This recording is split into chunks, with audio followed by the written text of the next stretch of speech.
Kunyingirana wa mugabo. Kunyingirana. Oya ni karibu.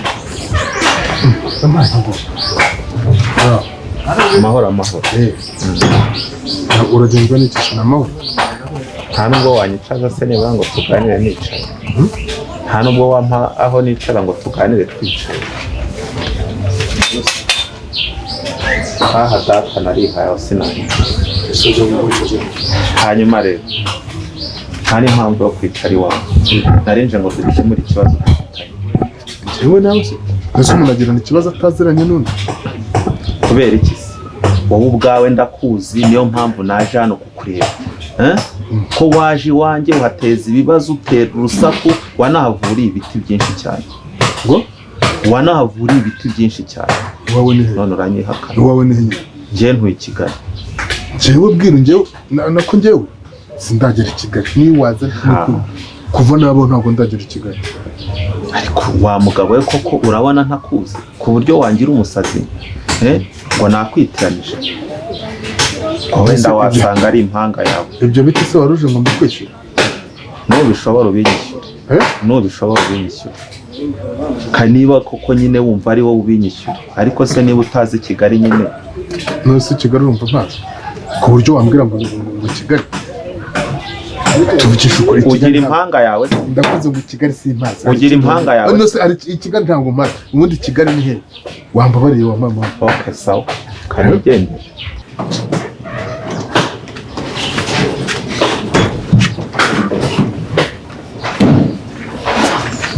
Seri. Cyakora cyawa mugabo, cyawa mugore. Yego.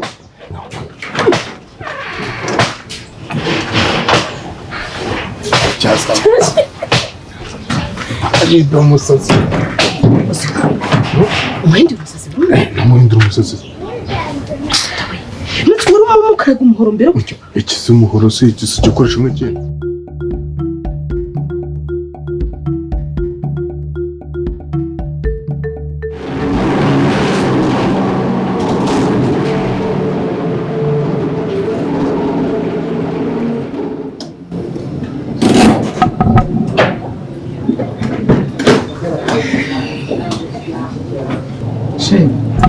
Wari wagiye hehe? Wari wagiye mu cyaro, wari wagiye kuhakora iki? Banza umbwire Badox azamura igitoki mu modoka. Badox banza yaragiye yinjira mu cyumba. Nica koko ndumva rwose naniwe. Ngwino.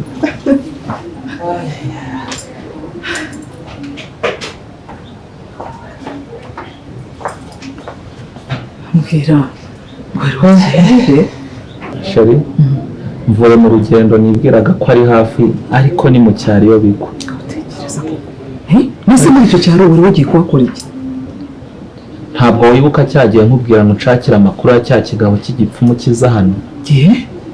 Niwe nari nagiye kureba kugira ngo mwiyama atazangarukira mu rugo. Yakubwiye ngo iki? Nagezeyo se natangira kumubaza nti wa mugabo we mu rugo rwanjye uhashaka iki? Yandebye nk'utanze nkaho nta naho tuziranye.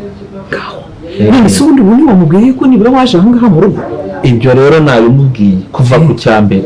Ibaze cya gihe aza tutarimuka. Mwibutse ukuntu aza ubwa mbere tutarimuka. Wahavuye tugukubise nibwo tutanze. Arongera arambaza ati none se utuye wa mugabo? Mbona rwose ntakuzi. Ndabwira nti ngiye ntuye Kigali. Arambwira ati ngiye ubona wicaye aha ngaha. Ati akazi kanjye nako kunyuguza ibinyugura ibintu nk'ibyo nyine biraho. Ati ngiye i Kigali simpazi sindanahagera. Ubwo rero mva nta cyakurikiyeho n'umwe nyine nzinga amabinga. Ndagaruka. Kare nawe ntibwire rwose. Uriya nuko wagiye njyewe ntahari. Ntabwo nari kukwemerera yuko ugenda. Uwari ubwo iyo essence utwitse. Niba ndi wari kwitwika ujya no gusura n'abantu cyangwa ukanigira no mu rugo ukajya no kunsurira n'ababyeyi. Cyangwa ukajya gusura n'ababyeyi bawe. Gusa wenda sinahombye cyane.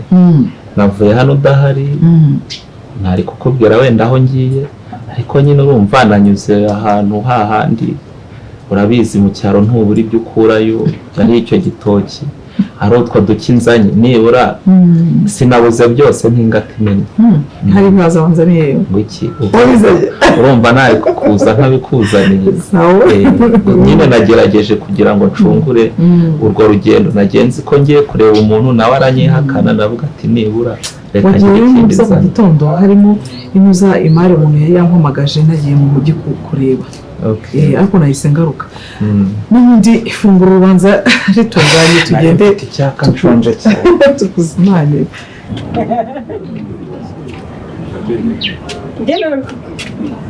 Ndabikubwira nuko utabyemera ko ngewe ibintu byose bigiye kuba ubu njyewe bakobwa narabibonye, nuko utanyizera sibyo nasi ibyo nakubwiye byose ntubibonye burajwakana ibigeze iki nabwo ahubwo se kuki udatekereza nkayo. Oya uri umupira wenda wasanga ari gutuma ntumva neza. Uribuka tuba mu cyaro nkubwira nti muri Yesu naza natwe azadusanga mu murwa, nazadusangamo sitari mu murwa urahakanaga. Ubu dusigaye tuba nyine cyane ariko ukunda umurwa kwera none se gereka nkubase bibaye ngombwa nuko dusubira mu cyaro twagiye. ntabwo se muvandi tuvugisha ukuri, nk'iyo nkuru mbi gutyo ubu yizanye ute kuko ubitungukije aha ngaha gusa nuko uko Imana iyo ni inkuru mbi, niyo naba ndimo ndabirota nakora uko nshoboye kose nkabyuka izo ndoto nkazivamo, ariko nkuko ubitekereza umutwe wawe nawe wafashe cyane. ariko uzareka nkubase n'iki kintu kigutera kwanga iwanyu bigeze aho ngaho?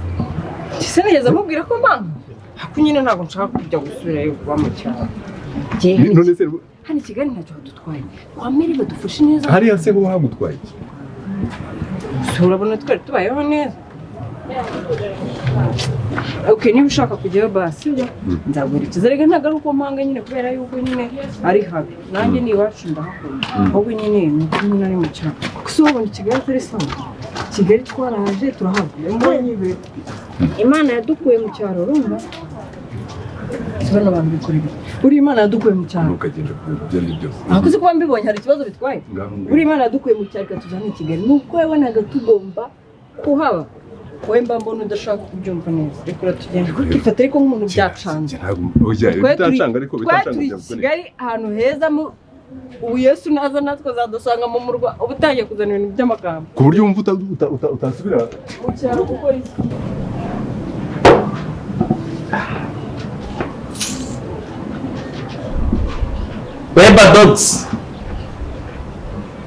Badogs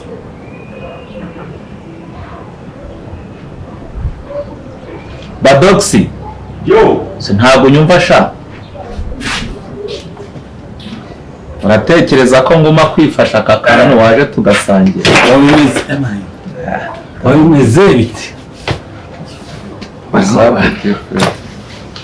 cyatubona arinde gukora hari cyangwa se akanje vuba ahubwo sibwo zigiye kuryoha se.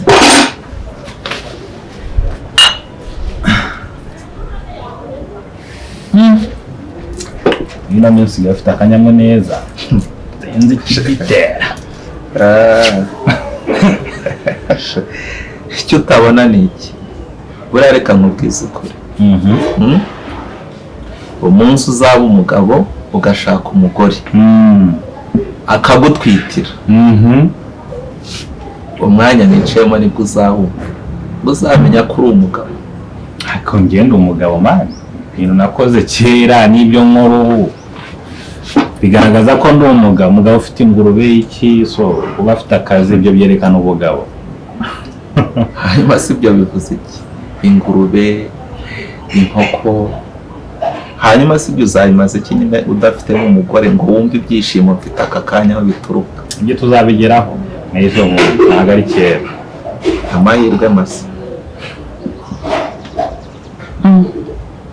rero nuza anti rwose ejo bundi azaba yageze muri bya bihajya babyita ngo iki, ibise.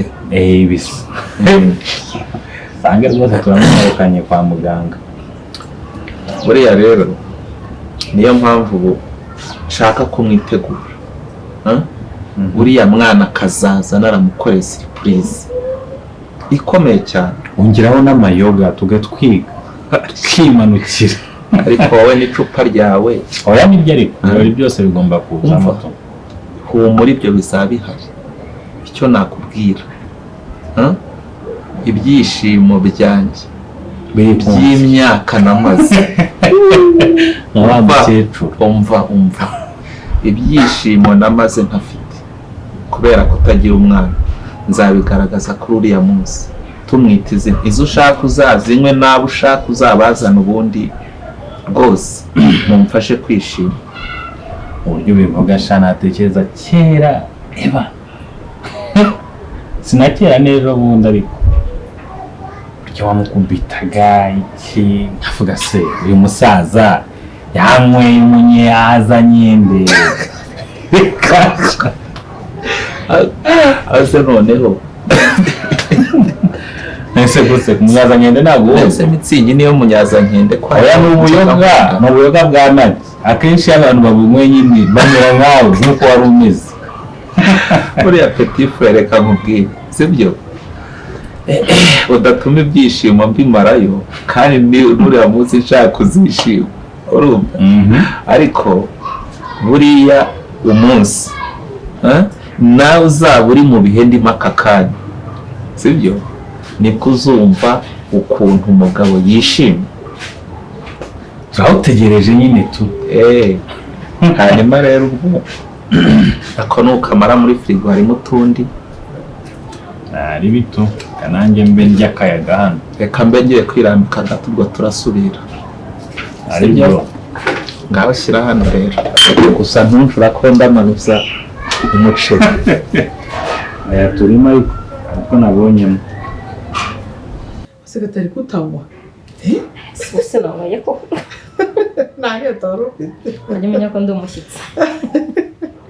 hari igihe uba wikundira niba uzana kariya kago k'iwanyu kaba karyoshye kameze neza.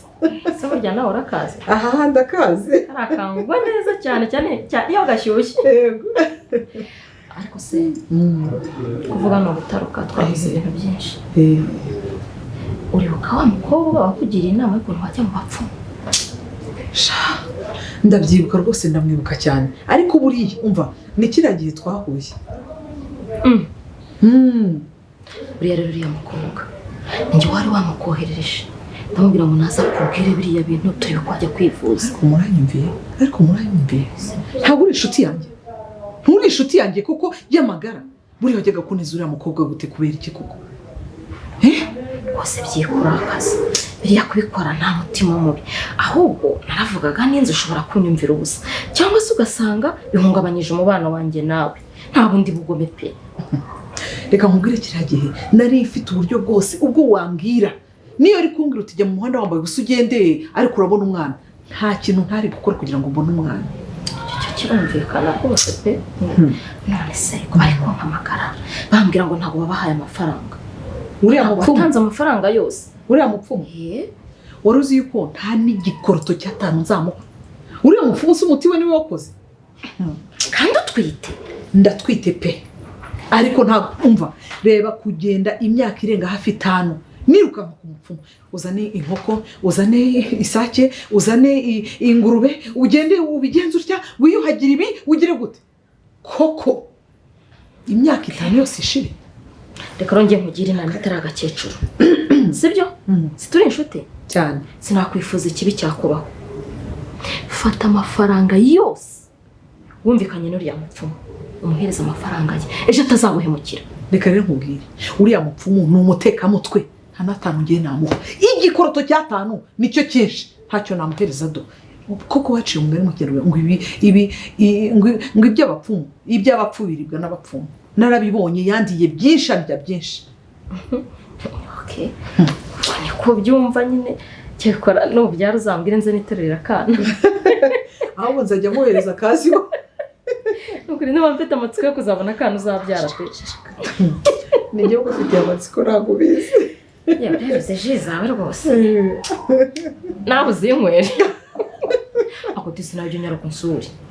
shaka nkubwire kubera ko muri iyi minsi sigaye numva afite intege nke mbabarira rwose nimara kubyara umva nzajya nirirwa iwawe nzajya nkubwira ntumva songa ubugari turya yego cyane kare wa mugana wawe nari imbaraga nkeya ni ukuri reka ngende rero nta kibazo rwose urasuye ndabibonye umva uzanteguze nengesha akagwa wabyaye kakandi harya ngo bakita umuhama umuhama yewe umuhama ehe ukanywa ibyo mu nda byose bigende bijye ku murongo mbese rwose zahari ntabwo umerekeza se ndaguherekeza cyangwa niba nta gatege wigumira ngaho ugenda ngaho baye igumira aho rwose inzira ntuyizi ndayizi ngaho ugenda genda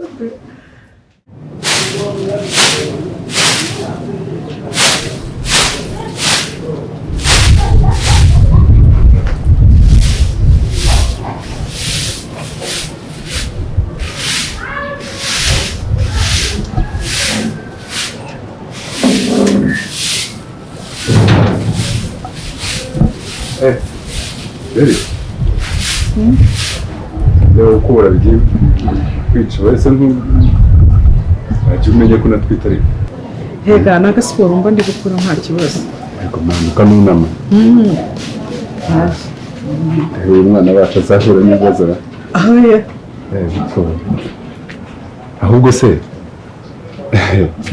nashakaga maze iminsi irimo kubitekerezaho nshaka kubaza kumba niba nta kintu mbaza ku bijyanye no kugurira umwana utuntu imyenda utuntu tw'udukweto udusogisi nyine utuntu urebye umwana nta kintu urimo kumbwira kandi niba turi hafi kubyara ngo iki ibyo ni ibiki ibyo ni ibintu wakambarije ahangaha kubyara se kugira gute wowe ubundi ufite iki wowe ubundi ubundi si urwara ufite kuri uyu mwana ni urwahe ngo amasogisi ngo kugira gute ufite iki se wowe ufite iki wowe nkubaze kumugurira ahubwo mbwira uti wenda amasogisi yanjye yashaje nkugurire cyangwa wenda ndashaka yuko wangurira iyindi pantaro naho ibyo kumbwira ngo mwana soni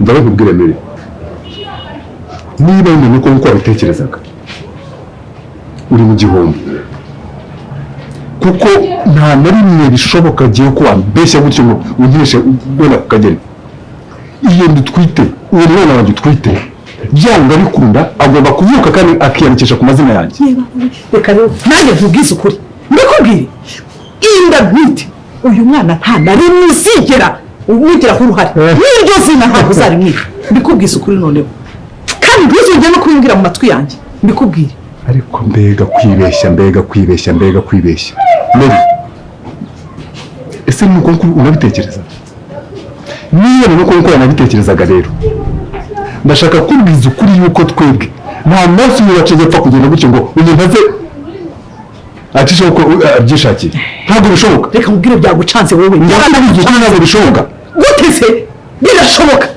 byaragucanze jyewe nicanga cyane umwana wanjye umwana wande umwana wanjye uyu ni mwana twite ntabwo ari wanjye wawe ni gihamya ni ikihe ntabwo ari uwawe mbikubwire noneho